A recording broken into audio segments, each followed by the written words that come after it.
Magandang araw sa inyo, Sir Bob, at sa lahat ng mga nakikinig at sumusubaybay sa inyong channel.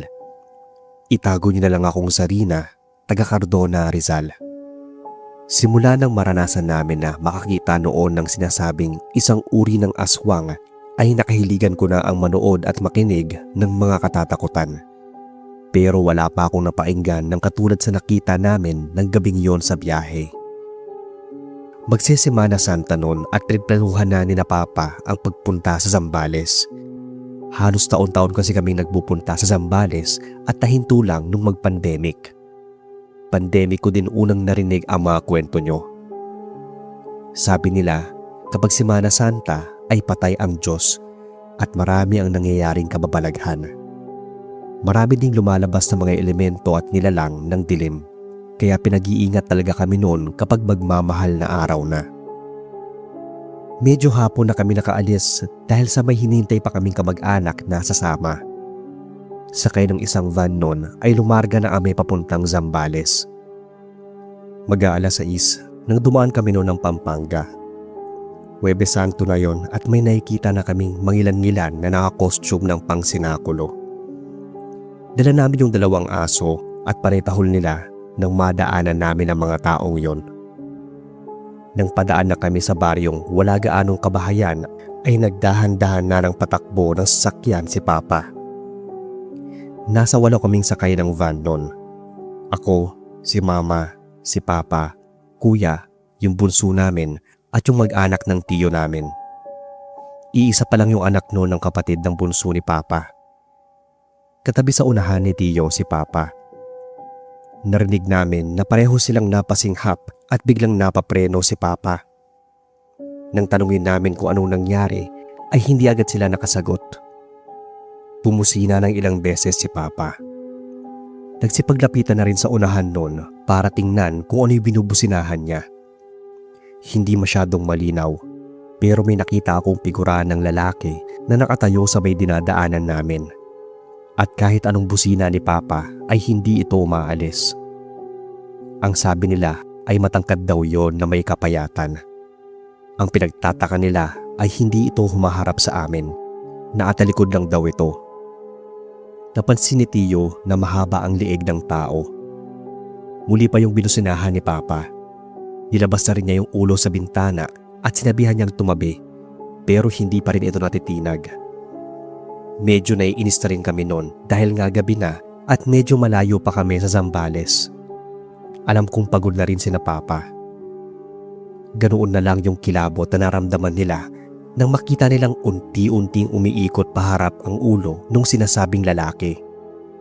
Di hindi daw gumalaw ang katawan noon at humarap lang sa kanila yung nakakakilabot na mukha noon. Iisa lang daw yung mata at pulang-pula. Nakita raw nilang unti-unting lumalabas ang mahaba nitong kuko. Sobrang lalim ng humpak ng pisngi na para na itong bungo. Napaatras ng kaunti si Papa. Sunod-sunod na siyang bumusina. Pinaandar na rin niya ang sasakyan at balak na niyang banggain yun kung hindi pa ito aalis. Pero nang paandarin na ni Papa ang van ay bigla ring nawala sa daanan namin yung nilalang na yon. Paulit-ulit na napamura sina Tito at Papa. Ano daw yung nakita nila na parang halimaw? Napansin namin na hindi na steady ang takbo ng sasakyan. Nanginginig na pala noon ang mga kamay ni Papa, lalo at madilim pa ang dinadaanan namin. Malapit na yata kami sa Bataan. Maya-maya ay nagsalita si Papa na may naasunod daw sa van namin. Ang bilis daw tumakbo ng nilalang na parang kalansay sa kapayatan. Panay din ang tingin namin sa likuran pero nawawala-wala yon. Nakahinga kami ng maluwag nang maarating kami sa bungad ng Olongapo at madaanan na namin ang ulo ng apo. Kumain kami muna noon sa bayan ng Olongapo bago ulit bumiyahe papuntang Masinloc. Ilang oras din ang papunta doon at alas 9 na nga kami bumiyahe ulit. Tad-tad na kami noon sa biyahe at inaantok pa. Nang nasa iba na kami, biglang namatay ang makina. Kaya bumaba sina Papa at Tiyo para ayusin yon. Nakaramdam daw sila noon ng parang may kalusko sa damuhan at sanga ng punong kahoy. Kakaiba rin yung lamig ng hangin nakakakilabot sa balat. Pakiramdam daw nila ay may umaaligid sa amin. Ramdam yun ni Tio na may iba pa kaming kasama, kaya inilawan niya ng flashlight ang paligid. Mabilis siyang hinila papasok ng sasakyan si Papa. Hindi na siya nakaangal. Mabilis silang nilak yung mga pinto at mga bintana. Maya-maya ay parang may buwangga sa likod ng van. Pinilit pa andarin ni Papa yung sasakyan hanggang sa umandar naman yon. Habang tumatakbo ang van ay nagkukwento si Tito. Nang igala raw niya ng flashlight ay may nakita siyang itim na figura na tumakbo papuntang likuran ng isang puno.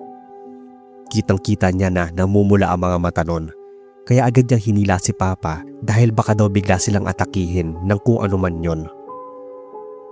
Pasado 11:00 na kami nakarating ng bahay ng mga lolo't lola ko sa side ni Papa. Nag-alala na rin sila dahil medyo natagalan kami. Napag-usapan pa nila yung tungkol sa nilalang na nakita namin. Pinagdedebatehan nila kung aswang ba yun o multo o elemento. Sabi ni Papa ay wala namang ganong aswang. Umiikot ang ulo. Pero hindi rin naman multo yun, sabi ni Tio, dahil kita niya nagtago yun sa may puno at namumula ang mga mata. Kasama ko si Bunso at si Mama sa isang kwarto. Sa sala naman sina Kuya at Papa. Nagising daw si Papa nang makarinig ng may hinang kaluskos at parang mga yabag sa labas. Ginising din daw niya si Kuya at pinalipat sa kwarto namin. Kaya nagising na rin kami ng pagpasok niya. Narinig ko na parang may naglalakad nga sa labas ng pabalik-balik o paikot sa bahay. Walang nagawa si Papa kundi gisingin din si Lolo. Alam niya kasing meron itong pangontra kahit papaano. Tahimik noon yung mga aso namin, pero biglang nag-iingay at umaangil. Parang galit na galit sila na gustong mangagat at manakit. Nagwawala na sila, kaya kinakabahan na rin kami. Ibig kasing sabihin nun ay may ibang tao o nilalang sa paligid. Lumabas na rin ang kwarto nun si Lolo at pinuntahan niya yung aso na naatali sa may likuran ng bahay. Pani na rin ang alulong at tahol nila. Sa pagtataka namin ay bigla na lang yung pinakawalan ni Lolo. Nagtatakbo ang mga yon paikot sa bahay na parang may hinahabol. Maya-maya, nakarinig na lang kami ng parang pinagsamang sigaw at atungal. At parang may dumaan noon na ipo-ipo sa tabi ng bahay ni na Lolo. Nahawi ang mga tanim ni Lola sa labas. Natigilan bigla ang mga tahol at bumalik na rin sa likod ng bahay yung aso ni Lolo. Muli niya yung tinalian. Mukhang umalis na raw yung umaaligid na aswang. Naitaboy yon ng alagang aso ni Lolo. Kinabukasan, maaga pa lang ay may dumaan ng naglalako ng mga kakanin. Isa yung matandang lalaki na matangkad. Grabe ang titig noon kay Tia na asawa ni Tio. Hindi sila bumili ng paninda nito dahil nagluto ng almusal sina Mama at Lola. Pero biglang lumapit noon si Tia at naglalaway daw sa kakaning tinda nito. Bumili siya ng isang supot na may lamang 5 piraso ng malagkit. Napansin pala ni Lolo na grabe yung tingin ng matanda kay Tia, kaya sinabihan niya ito na huwag munang kainin ng malagkit. Tinanong din siya ni Lolo kung naglilihi ba siya. Nagulat si Tita. Naalala niya na magdadalawang buwan na pala siyang hindi dinadatnan. Kaya sinabi ni na Lola noon na baka buntis na siya at siya talaga ang sinusundan ng aswang. Naalala ko noon nung huminto kami ng Pampanga. May isang matanda na titig noon sa sasakyan namin na parang tagos yung pagkakatitig niya. Tinahulan nga yun ng 2 aso namin. Nakaitim yun ng suot na costume. Parang kahawig ng nagtitinda ng kakanin sa pagkakatanda ko yung itsura nito.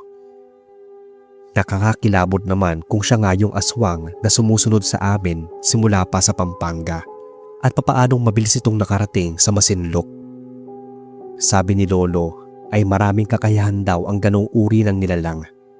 Yung iba ay nagaan yung ibon para maalipad at mabilis na mapuntahan ang bibiktimahin. Naghanda na lang noon ng pangontra sina Lolo para pag bumalik daw yon ng gabi ay handa na raw kami. Nagparamdam pa rin yon ng sumunod na gabi Pero nilabas na siya ni na papa, lolo at tito. Pinagsasabuyan nila ng asin yung buong paligid ng bahay. Nagtaka na nga rin yung mga kapitbahay nila. Sinabi naman ni lolo ang nangyari. Hindi na bumalik yung sinasabing aswang nang medyo kumalat na yung balita. Umaga ng Sunday na kami nagbiyahe pabalik ng Rizal dahil delikado kapag madilim na at baka may bigla na namang sumunod sa amin o magpakita na ganong klaseng nilalang. Hanggang dito na lang Sir Bob ang kwentong family trip namin. Salamat sa inyong oras.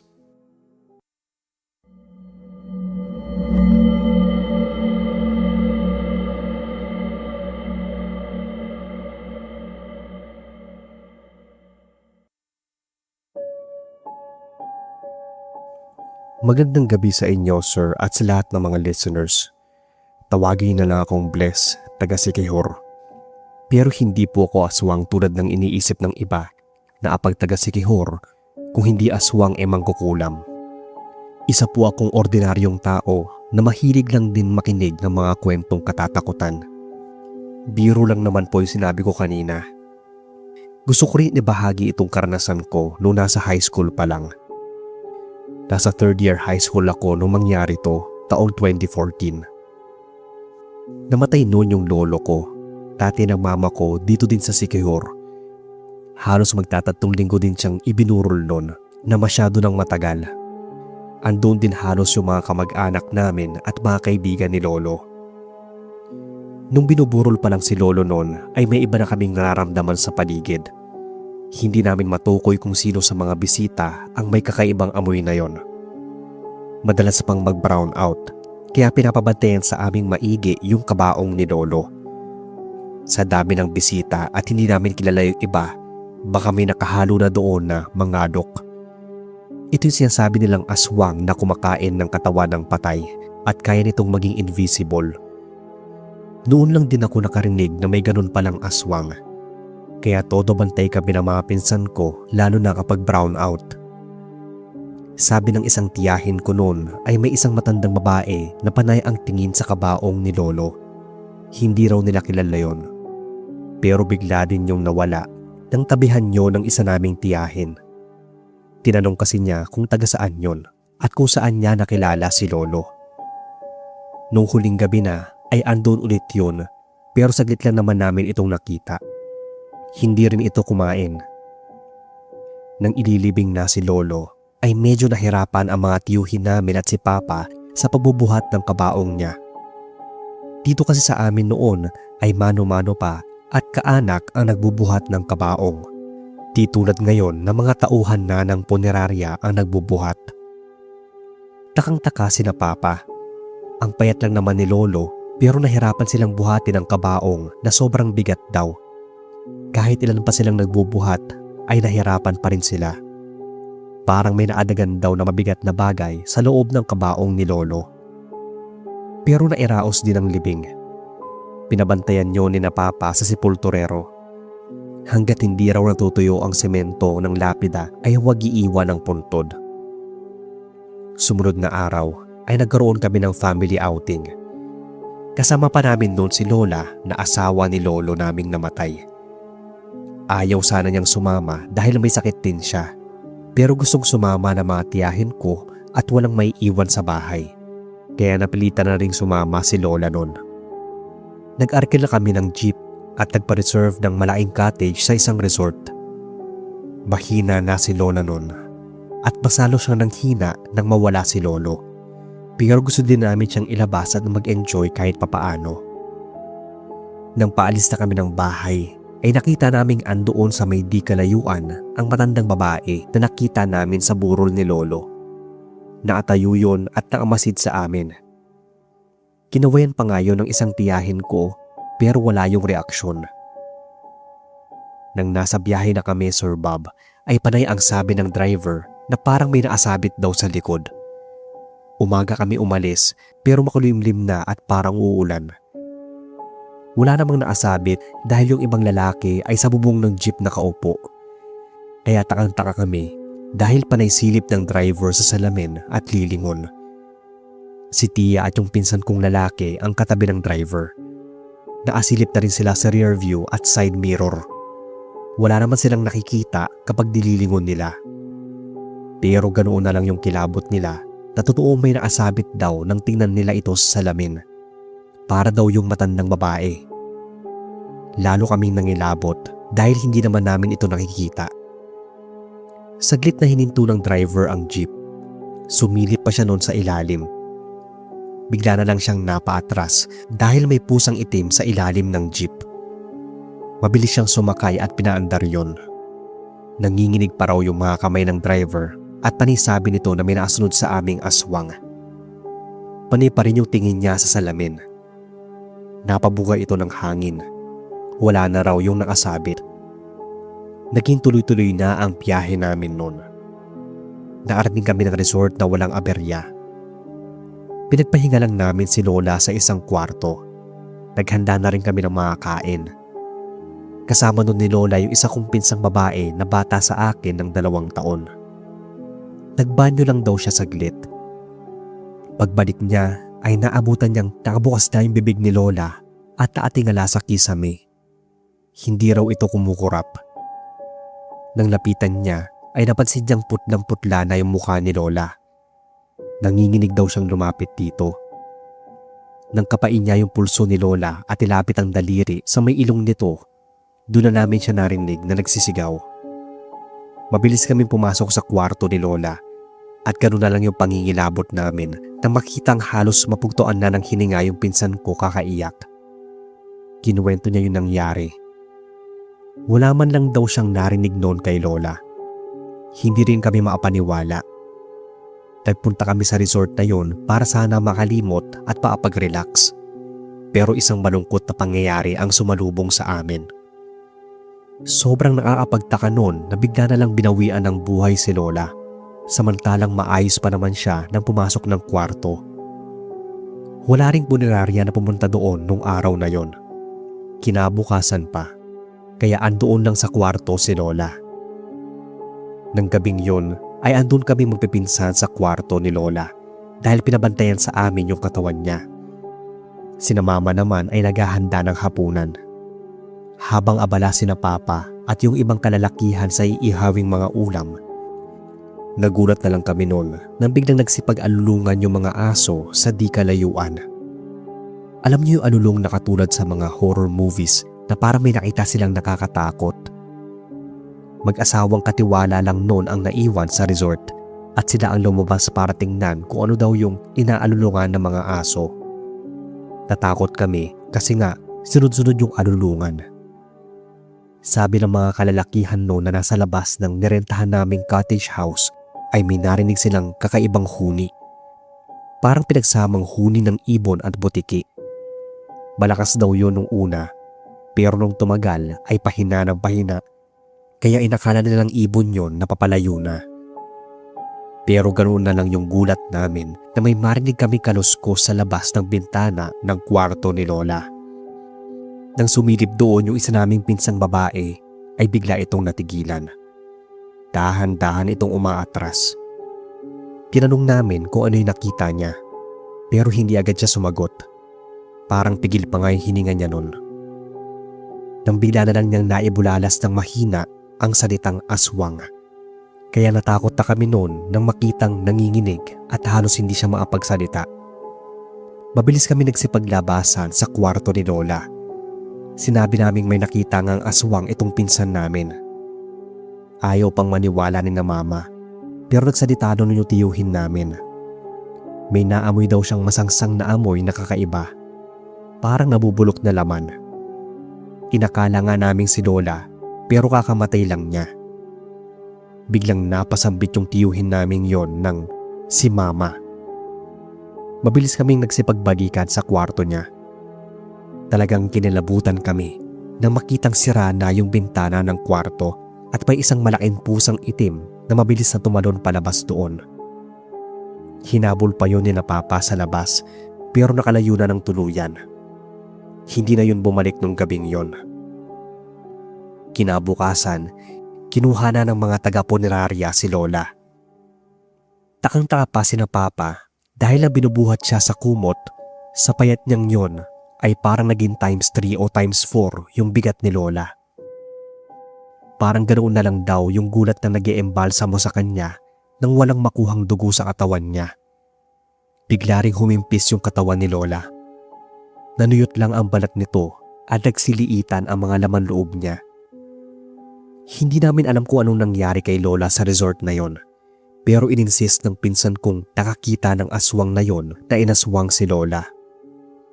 Kaya nga nang ililibing si Lola ay sinisigurado nilang maayos ang pagkakatakip sa kanyang puntod.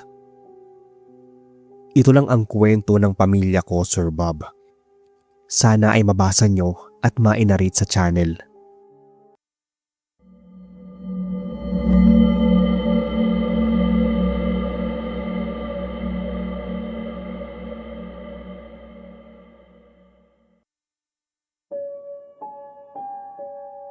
Hello po sa inyo, Sir Bob, at sa lahat. Ako si Jay, taga Palawan. Isa po ako sa mga silent listeners ninyo. Itong kwentong ibabahagi ko ay karanasan ng bunso naming kapatid. Tawagin natin siyang Loisa. Nangyari ito nang magkaroon kami ng family trip sa isang falls dito lang din sa Palawan. Graduate na kasi siya ng high school at nangako si na mama na magbabanding nga kaming mag-aanak pagkatapos ng graduation niya. Sinama din namin noon yung dalawang matalik niyang kaibigan. May pagka-private itong falls na napuntahan namin. Kakaunti lang ang mga tao at kinailangan talaga magpa-reserve bago pumunta.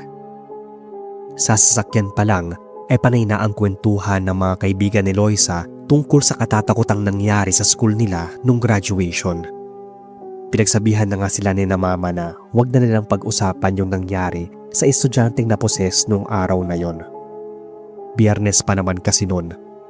Ang sabi, tuwing Biyernes daw ay malakas ang hatak ng mga kababalaghan. Pero mahina pa rin sila nag-uusap at narinig naming tinanong nila si Loisa kung ano raw ba talaga ang nangyari. Pero buhat nang umalis kami noon ay wala nang kibo si Loisa. Hindi na rin niya sinagot o kinausap yung mga kaibigan niya. At nang lingunin ko siya ay nakatitig lang siya sa kawalan ng diretsyo. Nang sikuhin ko siya ay saglit lang siyang lumingon sa akin. Ang pinagtataka ko ay kung bakit siya tinatanong ng mga kaibigan niya tungkol dun sa naposes. Saka lang namin nalaman na kasama pala siya sa mga nakasaksi ng mga estudyanteng unang naposes sa school nila bago pa yung graduation. Tahimik si Loisa pero masiyahin. Kaso ay dumoble pa yung pagiging tahimik niya at hindi namin alam kung bakit dahil bihira na lang siyang magkwento sa amin. Kung hindi nga namin natanong ang mga kaibigan niya ay hindi namin malalaman na naka-witness pala siya ng naposes. Dagdag pa nga ng mga kaibigan niya ay nahilo pa raw siya nun. Iisang estudyante lang pala ang naposes nung araw na yon at nung graduation. Hanggang sa makarating kami sa naturang falls ay hindi na nagsalita pa si Loisa kahit na kinukulit siya ng dalawang kaibigan. Pinagalitan na nga siya noon ni na mama dahil parang sinusuwitan na nito ang mga kaibigan niya. Habang nag-aayos kami ng mga pagkain ay biglang nawala si Loisa. Hinanap namin siya. Magubat ang kinaroroonan ng falls kaya marami talaga naglalakihang mga puno. Nakita na lang daw siya ni mama noon na nakaharap sa isang malaking puno na para bang may kinakausap. Tinawag daw niya ito pero hindi daw siya nito nilingon. Pero ganoon na lang daw ang pagtayuan ng balahibo ni mama sa batok nang bariliyang dinatawag siya ni Loisa mula sa likuran. Napalingon siya dito at muling napatingin doon sa may puno. Wala na raw yung nakita niyang Loisa. Ang akala niya ay namamalikmata lang siya. Pero may napapansin na raw siyang kakaiba sa kinikilos ni Loisa. Kahit kami noon ay napansin namin na bigla siyang natahimik talaga. Habang kumakain kami ay bigla siyang napatigil sa pagsubo. Paulit-ulit niyang sinasaksak sa lamesa yung hawak niyang tinidor. Wala siyang emosyon noon at nakatitig lang ng matalim sa kawalan. Pinatigil namin siya sa pagsaksak sa mesa pero bigla na lang siyang nagwala. Kahit sina Papa ay hindi siya kayang pigilan dahil napakalakas daw niya. Kaya pinagtulungan namin siyang talian noon at sinakay sa sasakyan. Nagpasya na sina mama na umuwi na kami dahil may kakaiba nang nangyayari sa kapatid ko. Pinadiretso ni mama sa isang albularyo yung kapatid ko. Ganun-ganun daw kasi yung sintomas ng estudyanteng sinapian nung graduation. Bigla na lang yung nagwawala at nagsasalita ng kung ano-ano. Pagkatapos ng panggagamot ng albularyo kay Loisa ay kumalma naman ito. Kaya naiuwi namin siya sa bahay. Nagpahinga siya habang may rosaryo at Biblia sa tabi. Pamaya't-maya kaming sumisilip sa kwarto ni Loisa. Kinagabihan, nagising na lang ako noon, sir, na parang may yubuyugyog sa higaan ko. Napalingon ako sa higaan ni Loisa. Kinabahan agad ako nang makitang wala na siya doon. Pero ganoon na lang yung kilabot na naramdaman ko nang may makita ako mabilis na gumapang papunta sa ilalim ng higaan ko. Doon, huling yumugyog yung kama ko. Gawa kasi yun sa kahoy na sinapinan ng foam. Pataas yun at pwede talagang magtago sa ilalim. Nanginginig pa ako buwaba ng higaan. Sinilip ko sa ilalim ng kama kung sino yung yumuyugyog. Nang biglang may humagikik sa likuran ko. Nalingunan ko si Loisa. Kinilabutan ako dahil nakatayo lang siya doon habang nakatingin sa akin at humahagikik. Medyo madilim pa nga sa kwarto namin kasi nakapatay ang ilaw. Pero naaninag ko siya dahil sa liwanag na tumatagos sa bintana namin. May naririnig ako na parang may tumatagas na tubig. Naaninag ko na nagmumula yon kung saan nakatayo si Loisa. Saka ko napansin na umiihi na pala siya sa shorts niya. Tinawag ko siya pero bigla na lang siyang tumakbo palabas. Kaya sinundan ko siya. Pero bigla akong napatigil noon nang marinig ko na tinatawag din niya ako mula sa kwarto namin. Halos hindi na ako makahinga at naiiyak na ako sa matinding takot. Marahan ako naglakad pabalik ng kwarto namin noon habang ang lakas ng kaba ko. Pagdating ko sa kwarto, Sir Bob, ay nakita ko yung kapatid ko na nakaupo sa kama niya. Doon ko lang naisipan na magpailaw ng kwarto namin. Nakita ko siyang magulo ang buhok at nanlalalim ang mga matang nakatingin sa akin. Doon na ako kinilabutan nang bigla siyang ngumisi. Sumunod nun ay mabilis siyang tumayo at bigla akong dinaganan. Doon na ako nagsisigaw. Nagising na sina mama, pero bigla na lang tumakbo si Loisa at hindi na namin siya nakita sa loob ng bahay. Hinanap namin siya sa buong subdivision namin, buong magdamag yon. Pero kinabukasan na namin siya nakita.